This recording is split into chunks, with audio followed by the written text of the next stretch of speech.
जय भारत। मी Amreen Khan. Aurangabad UCN TV network मध्ये आपले स्वागत। आता एक नजर आजच्या ठळक घडामोडींवरती।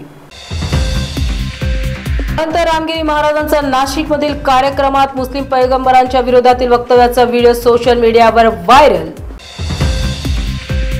महाराजांच्या विवादित वक्तव्यानंतर शहरातील व्यापाऱ्यांमार्फत बाजारपेठ बंद। महतांच्या विरोधात विविध पोलीस ठाण्यांमध्ये तक्रार दाखल। सोशल मीडियाद्वारे कोणतेही व्हिडिओज मेसेजेस फॉरवर्ड करून शहरातील शांतता भंग न करण्याचे ग्रामीण पोलीस अधीक्षकांचे नागरिकांना आवाहन। महाराजांच्या डोक्यातले विष समजले असते तर त्या भूमीवर पाऊलही टाकले नसते, इम्तियाज जलील यांचे स्पष्टीकरण। धार्मिक भावना दुखावणाऱ्यांवर कार्यवाही करा, परंतु शहरातील बंधुप्रेम कायम राहू देण्याचे मौलाना मुफिजुल रहमान यांचे नागरिकांना आवाहन।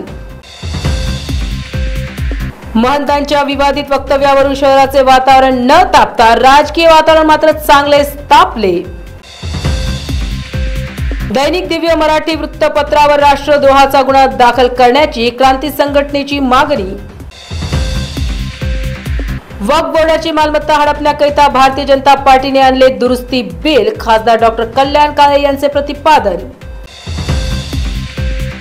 राजू शिंदेच्या स्वनिधीतून आमदार सपुतांच्या वार्डात रस्त्याचे काम सुरू। स्वातंत्र्य दिनाच्या मुहूर्तावर महानगरपालिकेच्या 20 नवीन वाहनांचे लोकार्पण संपन्न। सिंदेवाही तहसील कार्यालयात भारतीय स्वातंत्र्याचा वर्धापन दिन मोठ्या थाटात संपन्न। जगद्गुरु श्रींच्या सिद्धलेखनीतून 18 पुराणांचा सार श्री लीलामृत ग्रंथ 1 दिवसीय पारायण सोहळा मोठ्या उत्साहात संपन्न।